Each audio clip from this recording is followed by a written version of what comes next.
গত পরশুদিন US stock, crude oil, gold, silver, bitcoin, Ethereum যদি একটু ভালো করে দেখেন প্রায় $2.5 ট্রিলিয়ন আশেপাশে ওয়াইপ আউট হয়ে গেছে। বর্তমান সময়ে বিটকয়েনের মার্কেট ক্যাপ কত? $1.2 ট্রিলিয়ন আশেপাশে। আমি একটা বিটকয়েনের কথা বললাম না, আমি বিটকয়েনের টোটাল মার্কেট ক্যাপের কথা আপনাদের বলছি। তার মানে বিটকয়েনের যে টোটাল মার্কেট ক্যাপ মানে তার ডবল মানে দ্বিগুণ টাকা এই মার্কেট থেকে উধাও হয়ে গেছে। আর অল্ট আর মিম কয়েনগুলোর দিকে তাকালে মনে হয় যেন সব কিছু শেষ হয়ে গেছে।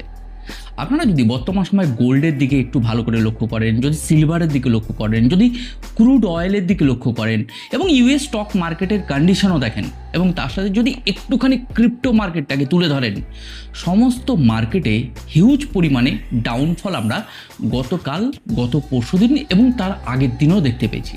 আজকে হয়তো মার্কেটে সামান্য পরিমাণে আমরা রিকভারি দেখতে পাচ্ছি,